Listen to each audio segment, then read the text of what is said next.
Hi, hello, how are you? My name is Sarah from Sarah's Reading Nook, and today I'm going to be doing my October favorites. I'm actually going to leave my wrap up until November, and we'll group October and November together because I only read not even a handful of books this October. And I will go into it a little bit why that was the case in my November wrap up. First, I'm going to start with TV shows.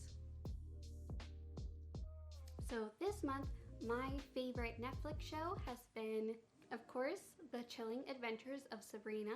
Now, for those of you who don't know, this is similar to Sabrina the Teenage Witch, which follows a 16-year-old who goes from being a mortal to becoming a witch.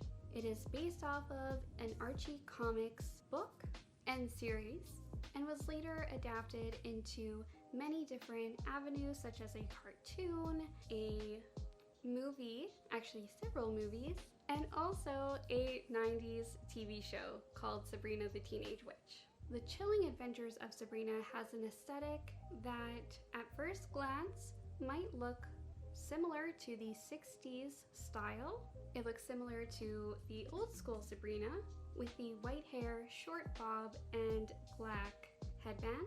But that's pretty much where it ends because the art style is very sinister, chilling, and it's really not like the 90s adaptation at all.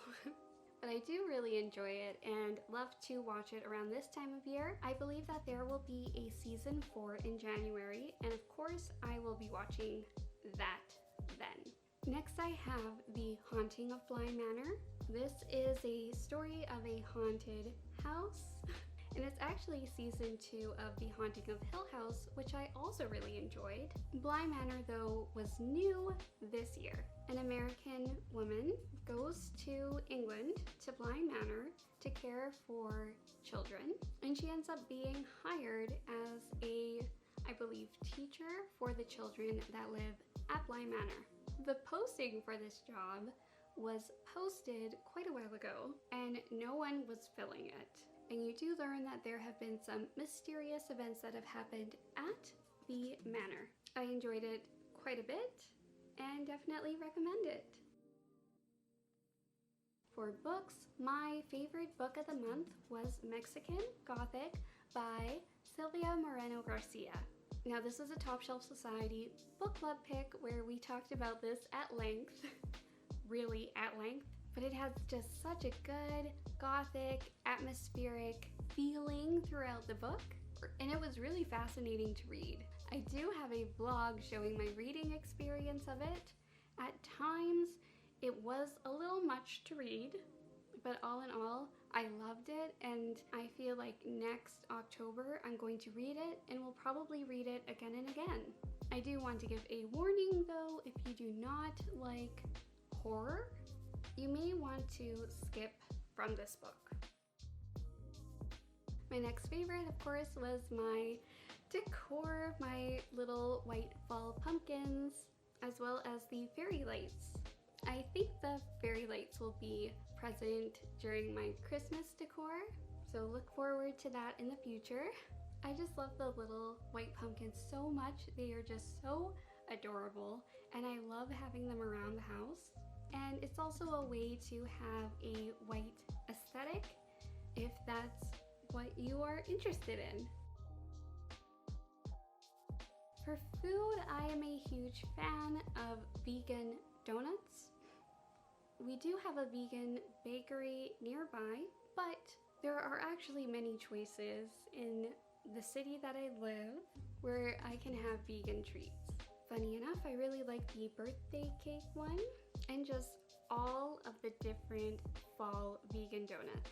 In my vlog, you'll see that I had very large vegan donuts, and I had those around Thanksgiving. They were so excellent. And my other favorite food item, I have been eating edamame beans. So edamame beans are just young soybeans. They are green. You can buy them already in the pods, or you can buy them separately. And what I like to do is just heat up the edamame beans, and from there you can do a little dusting of salt or whatever seasoning you like, and can have the edamame beans on top of salads, on top of whatever you'd like. Or you can do what I do a lot of the time and just have them on their own. I found myself frequently grabbing edamame beans when I would come home. It was just an easy way to make my salads really good, and actually it is making me so hungry right now, and it's only 4 o'clock. Next, I have a skincare item. Now, during the winter months, I have very, very dry skin. So what I like to do is wear cotton gloves overnight, and what I do with that kind of treatment is that on my cuticles, I will put jojoba. I don't know if I'm pronouncing that right, but I will put that oil on top of my cuticles, massage it in, and then I will put a moisturizer on top. The moisturizer that I really love is Sukin or Skin. It's vegan, it's cruelty-free, and you can moisturize that on your hands and then just top it off with these gloves, wear it overnight, and then the next day you have very soft skin. That's a treatment that I do as long as I have clean gloves and as long as I remember. I work in a laboratory, so my hands get very dry very quickly, and on top of that, a very dry climate. I think everyone right now is washing their hands very frequently or using alcohol sanitizer on their hands. So it's really important just to use some type of moisturizer, actually to moisturize your hands whenever your hands get wet. Say for instance, after hand washing, washing dishes, etc. Just make sure that you put a moisturizer on your hand, and that will help a great deal with dryness. Now I want to part a little bit from BookTube because there are just so many BookTube accounts that I have been meaning to catch up on this month. But some of my favorite YouTube accounts have been Loey Lane, and I frequently love to watch BuzzFeed Unsolved.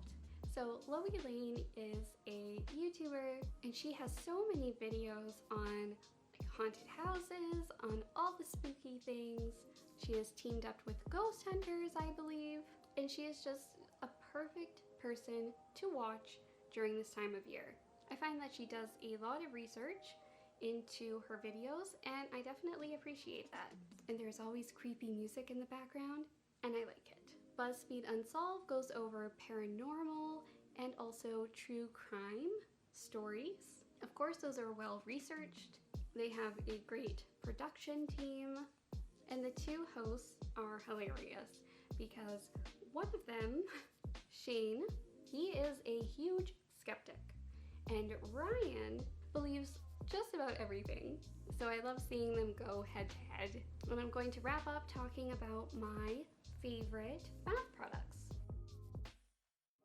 I still have yet to try the Monster and the Bat Bath Bomb, but from my Lush haul, which you can see up here, I thoroughly enjoyed the Ghost soap bar. It felt like such a moisturizing soap, and I loved it. It was very good for my sensitive skin, and the Sleepy Bubble Bar, which provided so many bubbles. Those were by far my favorite in the pack, and if they have them next year, I would definitely rush to get. Now the Sleepy Bubble Bar is not a Halloween item, but I will be rushing to get that in the future when my bubble bar runs out. And my favorite from the Halloween line was definitely the Ghost soap bar. It was just so cute and I loved using it. So there you are, those are my October favorites of the month, and I am going to do a quick Portuguese word of the day. My Portuguese word of the day is agora. Agora. Agora means now. So we are going to wrap up agora. Make sure that you subscribe if you like these videos, and also leave a comment down below. I would love to know what your October favorites were, and also what are you most looking forward to about November. Thank you so much for watching. I'll see you next time. That's everything for today. Bye!